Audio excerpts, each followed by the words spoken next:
जय श्री कृष्णा, राधे राधे। आप सभी भक्तों का आपके अपने YouTube चैनल श्री कृष्ण दीवानी में हार्दिक स्वागत है। आज आप सुन रहे हैं पौष मास महात्म्य का 8वां अध्याय। सर्वप्रथम भगवान का स्मरण करते हुए सभी बोलिए ओम नमो भगवते वासुदेवाय, श्री राधा कृष्णाभ्याम नमो नमः। सूत जी ऋषियों से कहने लगे, हे तपोधनो, भगवान विष्णु और भगवान श्री कृष्ण के यह वचन सुनकर नारद जी अत्यधिक प्रसन्न हुए, परंतु फिर भी वह उनसे प्रश्न करने लगे। नारद जी नारायण से बोले, हे प्रभु, रुक्मिणीनाथ जब बैकुंठ को चले गए फिर क्या हुआ? वह सब कृपा करके आप मुझसे कहिए।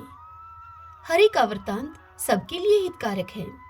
नारद जी के द्वारा ऐसे प्रश्न को सुनकर श्री नारायण जगत को आनंद देने वाले नारद जी से वचन कहने लगे।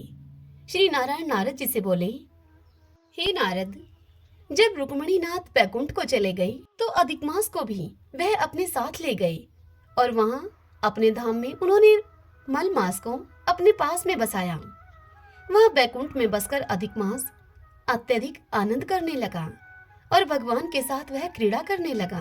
भगवान श्री कृष्ण ने मन से प्रसन्न होकर मलमास को 12 मासों में सबसे श्रेष्ठ कर दिया और सबका उसे प्रिय बना दिया।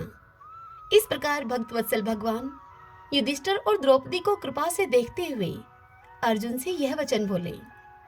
भगवान ने कहा, हे राज सिंह, दुख में डूबे होने के कारण तुमने तपोवन में आए हुए पुरुषोत्तम का आदर नहीं किया और वृंदावन चंद्र का प्रिय मास आपके वन में रहने से ही अनजाने से चला गया। भय और दुखी मन वाले भीष्म और द्रोण भी यह नहीं जान पाए और भय के द्वेष से तुमने भी इसे नहीं जाना। तुम वेदव्यास जी से प्राप्त की हुई विद्या की आराधना में ही लगे रहे। भयंकर शक्तिशाली अर्जुन इंद्रप्रस्थ गए और उसके दुख से दुखित भाग्यवश आप लोगों ने नहीं जाना। अतः अब क्या करना चाहिए?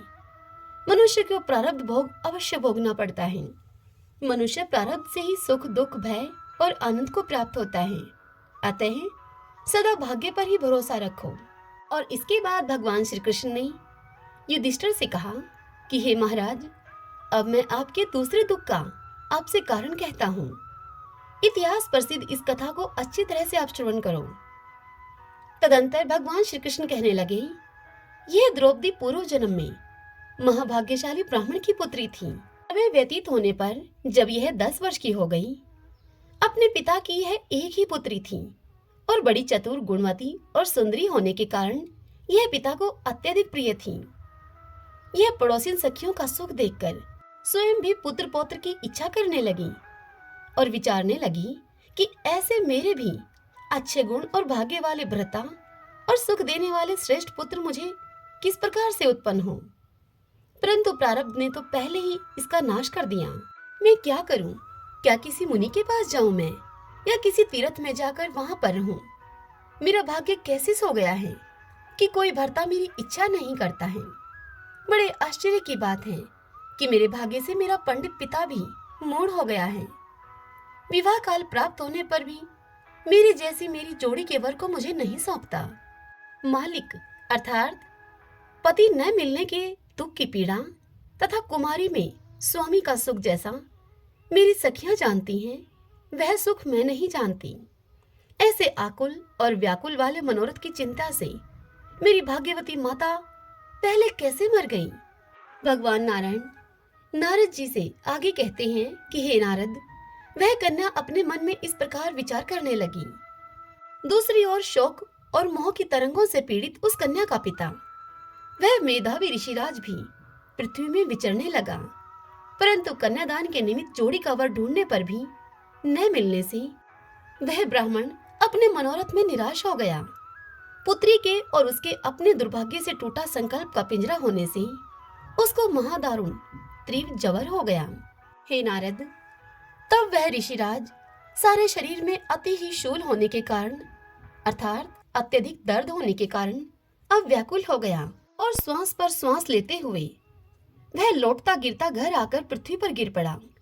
जैसे कि मदिरापान करने से मूर्छा को प्राप्त हो जाता है मनुष्य, ठीक उसी प्रकार से अपनी पुत्री का स्मरण उसने किया जब तक पुत्री भय से व्याकुल होकर अपने पिता के पास आई, तब तक वह मरने के सदृश हो गया। हे नारद, दैव योग से अकस्मात कांपता हुआ और कन्यादान के प्रसंग से उठे हुए महोत्सव से रहित और पूर्व काल के लिए गृहस्थी के धर्मों से रहित होकर वह मेधावी ऋषिराज संसार की वासना को छोड़कर हरि में अपने मन को लगाता हुआ श्री हरि पुरुषोत्तम को स्मरण करने लगा। स्मरण करते हुए वह कहने लगा, हे श्री कृष्ण, हे गोविंद, हे हरे, हे मुरारे, हे राधेश, हे दामोदर, हे दीनानाथ, हे हर्षिकेश्वर, आपको नमस्कार करता हूँ। आप मेरी इस संसार रूपी समुद्र से रक्षा कीजिए। मेधावी मुनि के इस प्रकार के करुणा भरे वचनों को सुनकर बहुत जल्दी ही भगवान के पार्षद मरे हुए मुनि के जीवात्मा को लेकर भगवान के वैकुंठ धाम को चले गए और वह पुत्री पिता का मरण सुनकर हाय हाय कर कर रोती हुई पिता की देह को अपनी गोदी में लेकर अब विलाप करने लगी।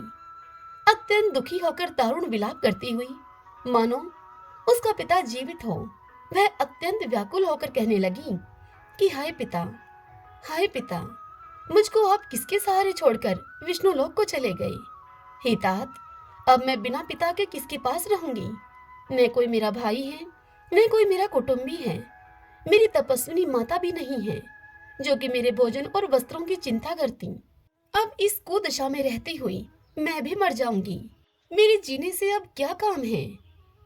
उसे इस प्रकार बारंबार रोते और विलाप करते हुए सुनकर उस वन में रहने वाले अन्य ब्राह्मण भी सोचने लगे कि अत्यंत करुणा से भरे हुए स्वर में इस तपोवन में भला कौन रोता है। फिर तपस्वी मेधावी ऋषि की पुत्री का रोना निश्चय करके वे सब वहां पर आ पहुंचे। वहां पहुंचकर उन्होंने मेधावी मुनि की पुत्री को अपने पिता की देह को गोद में लेकर रोते हुए देखकर वे वन के सभी लोग रोने लगे और पुत्री की गोद से मुर्दे को लेकर शमशान घाट में लेकर जाकर अंत्येष्टि विधि से चारों तरफ काष्ठ लगाकर मेधावी मुनि को उन्होंने जला दिया और कन्या को समझाकर सब अपने अपने घर को चले गए। और कन्या ने धैर्य धारण करके यथाशक्ति खर्च करके अपने पिता की औदर्य दैविक क्रिया की। श्रीमन नारायण नारायण हरि हरि, भजमन नारायण नारायण हरि हरि। इससे आगे की कथा कल हम अगले अध्याय में सुनेंगे। आइए अब हम ब्रह्मा वैवर्त पुराण से आज की कथा का श्रवण करते हैं। पिछले अध्याय की कथा में हमने जाना था कि ब्रह्मा जी ने अपने पुत्र नारद को गृहस्थ आश्रम में प्रवेश करके संतान उत्पत्ति के लिए कहा। तब नारद जी ने उनको मना कर दिया, जिससे कि ब्रह्मा जी उन पर कुपित होकर ब्रह्मा जी ने उनको श्राप दिया। फिर नारद मुनि ने उनको श्राप दिया। तदंतर ब्रह्मा जी नारद से कहने लगे कि हे पुत्र, तुम्हें इस श्राप से मुक्ति मिल सकती है। पहले तुम गंधर्वराज बनोगे, तदंतर तुम दासी के पुत्र होगे। इस प्रकार से तुम्हें इस श्राप से मुक्ति मिलेगी। तो अब हम गंधर्वराज नारद जी किस प्रकार से बने और गंधर्वराज बनने के पश्चात उन्हें अगली योनि किस प्रकार की मिली, इसी कथा का श्रवण कर रहे हैं। तो आइए अब इससे आगे की कथा का श्रवण करते हैं। शोति कहते हैं, शोति सूत जी के पुत्र हैं। शोति कहते हैं कि हे शौनक, अपने यहाँ पुत्र जन्म के उत्सव में गंधर्वराज ने बड़ी प्रसन्नता के साथ ब्राह्मणों को नाना प्रकार के रत्न और धन दिए। समय के अनुसार बड़े होने पर उपब्रह्मण ने वशिष्ठ जी के द्वारा परम दुर्लभ हरि मंत्र की दीक्षा पाकर दुष्कर तपस्या प्रारंभ कर दी। एक समय की बात है, वे गंडकी के तट पर विराजमान थे। उन्हें युवावस्था प्राप्त हो चुकी थी। उस समय 50 गंधर्व कन्याओं ने उनको देखा। देखते ही वे सब की सब मोहित हो गई उन पर। उन सब ने उपब्रह्मण को पति के रूप में प्राप्त करने का संकल्प ले लिया। योग शक्ति से प्राणों को त्याग दिया और चित्ररथ गंधर्व के घर जन्म लेकर पिता की आज्ञा से उनके साथ विवाह कर लिया। ब्रह्मा जी से श्राप मिलने के कारण नारद जी इस जन्म में उपब्रह्मण बने। ये वही गंधर्व उपब्रह्मण हैं। तदंतर उपब्रह्मण ने दीर्घ काल तक उन सबके साथ विहार किया। चिरकाल तक निरंतर उनके साथ राज्य करके एक दिन वे ब्रह्मा जी के स्थान पर गए और वहां पर श्री हरि का यशोगान करने लगे। वहीं रंभा को नृत्य करते हुए देखकर उपब्रह्मण के मन में वासना जाग उठी और उनका वीर्य रसखलित हो गया। इससे उनकी बड़ी हंसी हुई और ब्रह्मा जी ने उन्हें श्राप देते हुए कहा कि तुम गंधर्व शरीर को त्याग दो और शूद्र योनि को प्राप्त हो जाओ। फिर समय के अनुसार वैष्णवों का संसर्ग प्राप्त करके तुम पुनः मेरे पुत्र के रूप में प्रतिष्ठित हो जाओगे। हे बेटा नारद, विपत्ति का सामना किए बिना पुरुषों की महत्ता प्रकट नहीं होती। संसार में सभी को बारी बारी से सुख और दुख प्राप्त होते हैं। ऐसा कहकर ब्रह्मा जी पुष्कर से अपने धाम को चले गए। तदंतर उपब्रह्मण गंधर्व ने तत्काल ही उस शरीर को इस प्रकार से त्याग दिया। मूलाधार, स्वाधिष्ठान, मणिपुर, अनाहत, विशुद्ध और आज्ञा नाम वाले 6 चक्रों का क्रमशः भेदन करके उन्होंने इड़ा आदि नाड़ियों का भेदन आरंभ किया।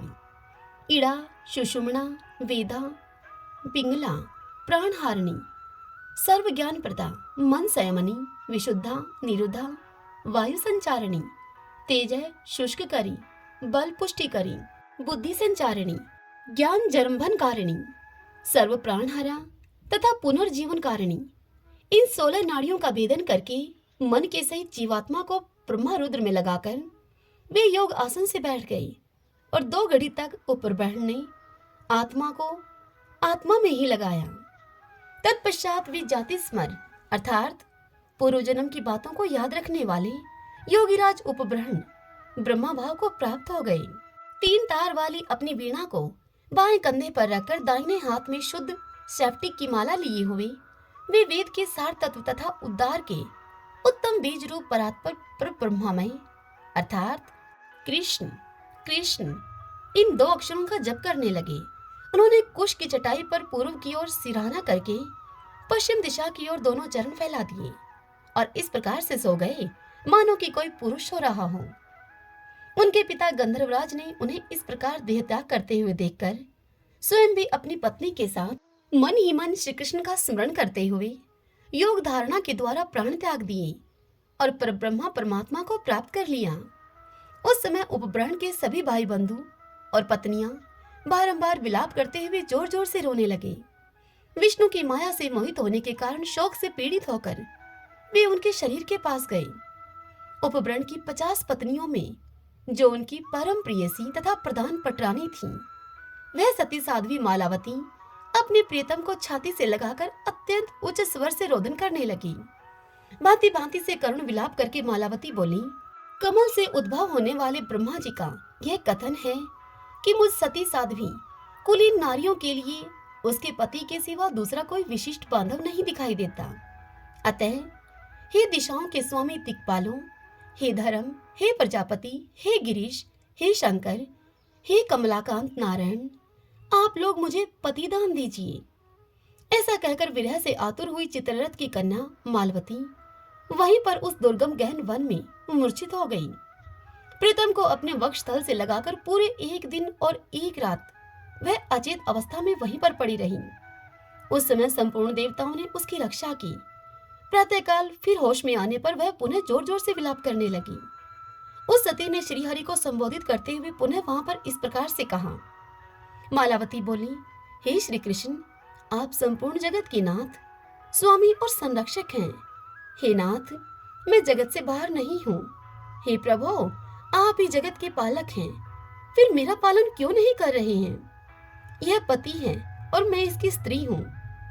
इस प्रकार जो इदम और मम का भाव उत्पन्न होता है वह आपकी माया की ही करामात तो है। आप ही तो सबके स्वामी हैं और ऐसा होना ही अधिक संभव है क्योंकि आप ही सबके कारण हैं। कर्म के फल से गंधर्व उपब्रह्मण मेरे प्रीतम पति हुए और कर्मवशी मैं उनकी प्रीतमा पत्नी हुई। अब कर्म भोग के अंत में वे मुझ प्रिया को किस स्थान में रखकर कहाँ चले गए? अथवा हे प्रभु, कौन किसका पति या पुत्र है तथा कौन किसकी प्रिया है? विधाता ही कर्म के अनुसार प्राणियों को एक दूसरे से संयुक्त और व्युक्त करता रहता है। संयोग में परम आनंद मिलता है और वियोग में प्राणों पर संकट उपस्थित हो जाता है। संसार में सदा मूर्ख और अज्ञानी के ही जीवन में ऐसी बातें देखी जाती हैं। आत्माराम महात्मा के हृदय पर निश्चय ही संयोग वियोग का वैसा प्रभाव नहीं पड़ता है। विषय नाशवान है, यह बात सर्वथा सत्य है। फिर भी हे श्री कृष्ण, इस भूतल पर विषय भोग ही बांधव बना हुआ है। यदि विषय भोग को स्वयं त्याग दिया जाए तो वह सुख का ही कारण होता है, परंतु जब दूसरे लोग बलपूर्वक उसका त्याग करवाते हैं तब वह दुखदाई जान पड़ता है। इसलिए साधु पुरुष महान से महान मनोवांछित ऐश्वर्य को स्वयं त्याग कर भगवान श्री कृष्ण के चरणारविंदों का, जहाँ पर आपत्ति या विपत्ति की पहुंच नहीं है, सदा उनका चिंतन करते हैं। ज्ञानवान संत पुरुष तो सर्वत्र हैं, परंतु भूतल पर ज्ञानवती स्त्री कौन है? इसलिए मुझ मूढ़ अबला को आप मनोवांछित पति प्रदान करें। मैं अमरत्व नहीं चाहती, इंद्र पद की मैं इच्छा नहीं रखती और मोक्ष के मार्ग में भी मेरी रुचि नहीं है। अतः आप मेरे इन श्रेष्ठ प्राण वल्लभ को ही मुझे वापस लौटा दें, क्योंकि ये मेरे लिए धर्म, अर्थ, काम और मोक्ष चारों पुरुषार्थों की प्राप्ति कराने वाले श्रेष्ठ देवता हैं। हे जगदीश्वर, पृथ्वी पर जितने भी स्त्री जातियां हैं, उनमें से किसी को भी विधाता ने इन गंधर्व कुमार के समान गुणवान पति नहीं दिया है। हे शौनक, इसके अनंतर मालावती अपने स्वामी के गुणों का बखान करने लगी और अंत में सहसा कुपित होकर नारायण, ब्रह्मा, महादेव और धर्म आदि समस्त देवताओं को संबोधित करके उन्हें श्राप देने को वह उद्यत हो गई। तब ब्रह्मा आदि देवताओं ने क्षीर सागर के तट पर जाकर भगवान विष्णु की शरण ली और वहां जाकर उन सब ने भगवान विष्णु से मालावती के श्राप से बचाने के लिए भगवान से प्रार्थना की। देवताओं की प्रार्थना करने के बाद वहां पर एक आकाशवाणी हुई। आकाशवाणी ने कहा कि देवताओं, अब तुम लोग जाओ।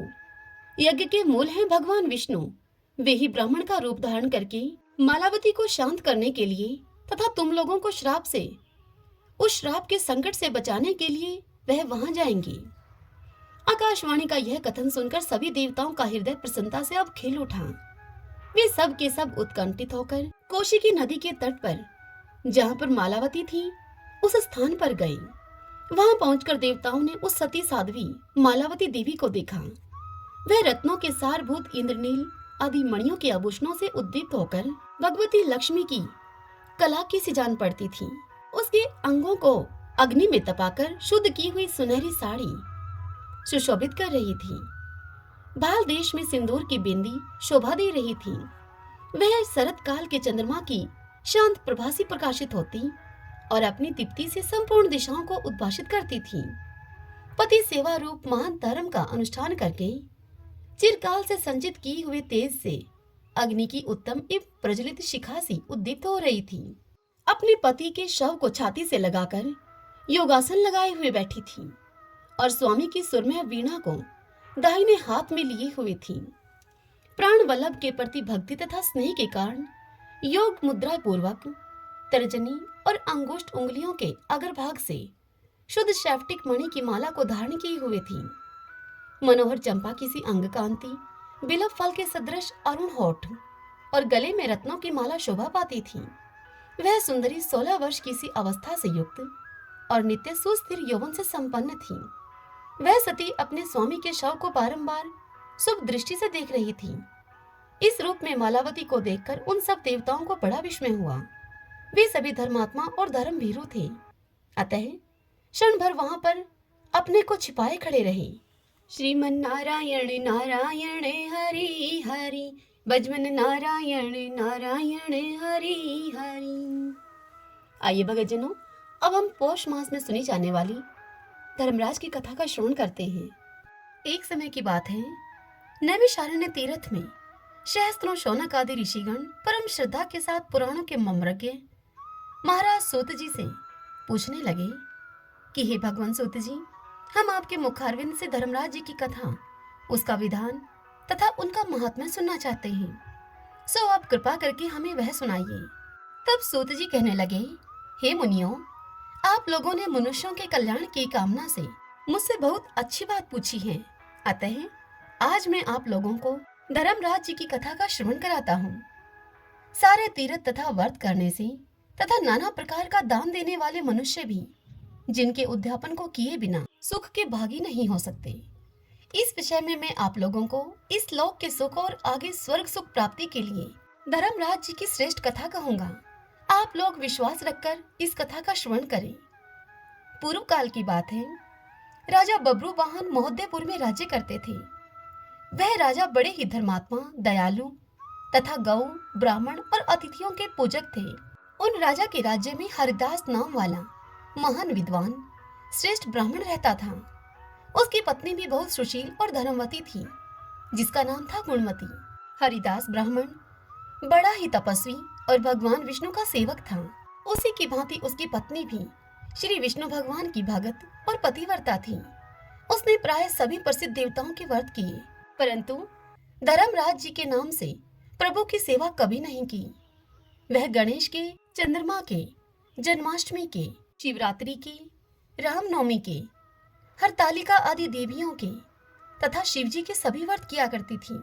बड़ी ही श्रद्धा भक्ति के साथ वह सदा ही एकादशी का व्रत भी करती हुई यथाशक्ति दान भी देती रहती थी और अतिथि सेवा से भी वह कभी विमुख नहीं रही। इस प्रकार धर्मपरायण होते हुए जब वह वृद्धावस्था में मृत्यु को प्राप्त हुई, तो धर्म आचरण के प्रभाव से यमदूत उसे आदर पूर्वक धर्मराज जी के पुरी में लेकर गए। दक्षिण दिशा में पृथ्वी से कुछ ऊपर अंतरिक्ष में धर्मराज जी का बहुत बड़ा नगर है, जो कि पापी लोगों को भय देने वाला है। धर्मराज की वह पुरी 1000 योजन की है। वह चकोर है और उसके 4 द्वार हैं। वह पुरी नाना प्रकार के रत्नों से शोभायमान है। उसमें कई मनुष्य जो पुण्य को भोगने के लिए गए हैं, वहां निवास कर रहे हैं। स्थान स्थान पर गीत सुनाई दे रहे हैं और बाजे बज रहे हैं। उस नगर के 7 कोट हैं। उसके बीच में महासुंदर धर्मराज जी का मंदिर है। वह मंदिर रत्नों का बना हुआ है तथा वह मंदिर अग्नि, बिजली और बाल सूर्य के समान चमक रहा है। उसके दरवाजे की पौड़ियां शैफ्टिक मणि की हैं और हीरे की कणियों से उस मंदिर का आंगन चमक रहा है। उसके मध्य में अनुपम सुंदर सिंहासन पर धर्मराज जी भगवान विराजमान हैं। धर्मराज जी के सिंहासन के पास ही चित्रगुप्त जी का भी स्थान है, जो कि मृत प्राणियों के पाप पुण्य का लेखा भगवान धर्मराज को सुनाया करते हैं। यमराज के दूत गुणवती को वहां पर लेकर गए। उनको देखकर वह भयभीत होकर कांपने लगी और नीचे मुख किए हुए वह वहां पर खड़ी हो गई। चित्रगुप्त जी ने उसके पूर्व जन्म के किए हुए पाप पुण्य का लेखा जोखा पढ़कर धर्मराज जी को सुनाया। धर्मराज जी उस गुणवती की हरिहर आदि सभी देवों में तथा गुणवती की अपने पति में भक्ति को देखकर बड़े ही प्रसन्न हुए, पर कुछ उदासी भी उनके मुखमंडल पर झलकती हुई गुणवती को दिखाई दी। धर्मराज जी को उदास देखकर गुणवती ने उनसे निवेदन किया और कहा, हे प्रभु, मेरी समझ में मैंने कोई दुष्कृत्य नहीं किया, फिर भी आप क्यों उदास हैं? इसका कारण बताइए। तब धर्मराज जी ने गुणवती से कहा, हे देवी, तुमने व्रत आदि से सब देवों को संतुष्ट किया है, परंतु मेरे नाम से तुमने कुछ भी दान पुण्य नहीं किया। यह सुनकर गुणवती ने धर्मराज जी से कहा कि हे भगवान, मेरा अपराध आप क्षमा करें। मैं आपकी उपासना नहीं जानती थी। अब आप ही कृपा करके मुझे कोई ऐसा उपाय बतलाइए जिससे कि मनुष्य आपका प्रीति पात्र बन सके। यदि मैं आपके भक्ति मार्ग को आपके मुख से श्रवण करके वापस मृत्युलोक में जा सकूं, तो वहां पहुंचकर मैं आपको संतुष्ट करने का वह उपाय अवश्य करूंगी। तब धर्मराज ने गुणवती से कहा, हे देवी, सूर्य भगवान के उत्तरायण में जाते ही जो महापुण्यवती मकर संक्रांति आती है, उस दिन से मेरी पूजा शुरू करनी चाहिए। इस प्रकार साल भर मेरी कथा को सुने और पूजा करें, इसमें कभी नागा नहीं करें। आपातकाल आने पर भी मेरे धर्म के इन 10 अंगों का पालन करें। धृति, यथा लाभ संतोष, क्षमा, यम नियम द्वारा मन को वश में करना, किसी की वस्तु न चुराना, मन से पर स्त्रियों या पर पुरुषों से बचना, यानी मन की शुद्धि और शारीरिक शुद्धि, इंद्रियों के वश में न रहना, बुद्धि की पवित्रता यानी कि मन में बुरे विचार न आने देना, शास्त्र विद्या का स्वाध्याय करना अर्थात पूजा पाठ करना, कथा श्रवण या व्रत रखना और तद अनुसार दान पुण्य करना, सत्य बोलना, सत्यता का ही व्यवहार करना और क्रोध न करना, ये 10 धर्म के लक्षण हैं। और मेरी इस कथा को नियम से सुनता रहे और पढ़ता रहे और यथाशक्ति दान पुण्य आदि करता रहे, परोपकार करता रहे। जब साल भर बाद फिर मकर संक्रांति दोबारा से आए तब इस व्रत का उद्यापन कर दे। सोने की या असमर्थ हो तो चांदी की मूर्ति बनवाए, विद्वान ब्राह्मण के द्वारा पूजन हवन आदि करे, मूर्ति की प्राण प्रतिष्ठा करके पंचामृत से स्नान कराकर षोडशोपचार से उसकी पूजा करें। मेरे साथ में चित्रगुप्त जी की भी पूजा करें और सफेद काले तिलों के लड्डू का भोग लगाएं। हमारी पूर्ण तुष्टि के लिए ब्राह्मणों को भी जिमाएं और बांस की छाबड़ी में 5.25 सेर धान्य और जवार, जो कि मुक्ति तुल्य मानी गई है, वह लेकर उससे छाबड़ी को भरकर गुरु या ब्राह्मण को भेंट करें। स्वर्ग में चढ़ने के लिए सोने या चांदी की नैसेनी भी दान दे। नैसेनी होती है सोने या चांदी की सीढ़ी। सुंदर बनी हुई शैया भी दान दे, जिस पर मुलायम गद्दा, तकिया और रजाई हो। इसके सिवाय कंबल, पादुकाएं, बांस की लकड़ी, लोटा, डोल, 5 कपड़े भी दान देना चाहिए। गौदान की सामर्थ्य हो तो श्वेत या लाल गाय मेरे लिए और काली गाय चित्रगुप्त जी के लिए दान दें। ये दान की वस्तु सर्वसाधारण के लिए है। धनवान व्यक्ति और भी कुछ दे तो और भी अच्छा है। गुणवती ने भगवान से अब यह प्रार्थना की कि हे प्रभु, यदि ऐसी बात है तो मुझे भूतल पर यमदूतों से छुड़वाकर फिर संसार में वापस भेज दीजिए, जिससे कि मैं आपकी कथा का प्रचार कर सकूं। अब ज्यों ही उसकी प्रार्थना पर भगवान धर्मराज जी ने स्वीकृति दी, उसी समय उसके मृत शरीर में पुनः प्राणों का संचार हो गया और उसके पुत्र आदि आपस में कहने लगे कि बड़ी प्रसन्नता है कि हमारी माताजी मरकर फिर से जिंदा हो गई। इसके अनंतर गुणवती ने अपने पति, पुत्र आदि को वे सब बातें भी कही जो धर्मराज जी ने मनुष्य के कल्याण के लिए उससे कही थी, और खुद ने भी वह व्रत शुरू कर दिया। मकर संक्रांति के दिन से ही उसने प्रतिदिन धर्मराज जी की पूजा और कथा आरंभ कर दी और स्वर्ग में जाने के लिए दान पुण्य आदि कर्म भी आरंभ कर दिए। इस प्रकार वह गुणवती साल भर में धर्म कथा को सुनकर तथा धर्म के 10 अंगों का पालन करके मृत्यु उपरांत जब स्वर्ग में पहुंची तो देवताओं ने उसका बड़ा आदर किया और वह सदा स्वर्गीय भोगों को भोगती रही। सूत जी महाराज ने शौनक आदि ऋषियों से कहा, हे मुनियों, जिस घर में स्त्री या पुरुष इस धर्मराज की व्रत कथा को श्रद्धा से प्रतिदिन सुनते अथवा पढ़ते हैं, वे दुखों से मुक्त हो जाते हैं। इसमें कुछ भी संशय की बात नहीं है। मृत्यु काल में यमदूत जो लेने आते हैं, वे भी उसको आदर पूर्वक लेकर जाते हैं और धर्मराज जी भी उसे सदा सुखी रखते हैं। यदि उन मनुष्यों के कुछ पाप बाकी भी हों, तो शीघ्र ही पापनाश का उपाय बताकर शीघ्र ही पाप मुक्त कराने में सहायक बन जाते हैं। गरुड़ पुराण आदि में लिखा है कि पापी लोगों को यमदूत महान कष्ट पहुंचाते हुए लेकर जाते हैं, परंतु धर्मराज जी की कथा करने वाले यमलोक मार्ग में कभी भी कष्ट नहीं पाते। वे प्राणी शीघ्र ही स्वर्ग या मोक्ष तक को प्राप्त हो सकते हैं। सभी बोलिए धर्मराज जी महाराज की जय। अधरम मधुरम वदनम मधुरम नयनम मधुरम हसितम मधुरम हृदयम मधुरम गमनम मधुरम मधुराधिपति रखिलम मधुरम मधुराधिपति रखिलम मधुरम वचनं मधुरं चरितं मधुरं वसनं मधुरं वलितं मधुरं चलितं मधुरं भ्रमितं मधुरं मधुराधिपतिरखिलं मधुरं मधुराधिपतिरखिलं मधुरं वेणु मधुरो रेणु मधुरः पाणि मधुरः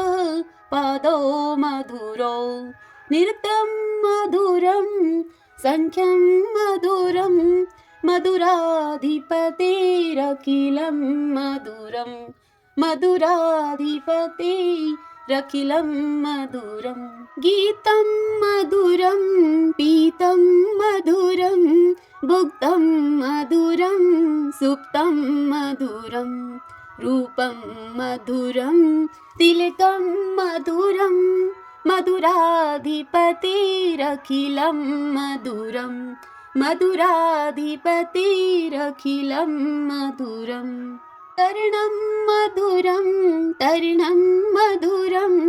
हरिणं मधुरं स्मरणं मधुरं वमितं मधुरं शमितं मधुरं मधुराधिपतेरखिलं मधुरं मधुराधिपतेरखिलं मधुरं गुञ्जा मधुरा माला मधुरा यमुना मधुरा वीची मधुरा सलिलं मधुरं कमलं मधुरं मधुराधिपतिरखिलं मधुरं मधुराधिपतिरखिलं मधुरं गोपी मधुरा लीला मधुरा युक्तं मधुरं मुक्तं मधुरं दृष्टं मधुरं शिष्टं मधुरं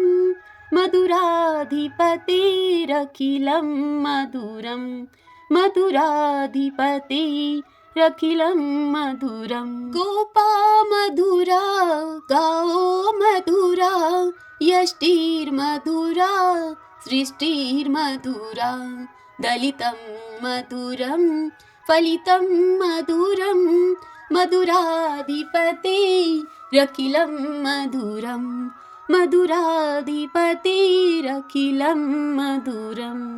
आज की यह कथा आपको कैसी लगी? कमेंट बॉक्स में जय श्री कृष्णा लिख के आप मुझे अवश्य बताइए।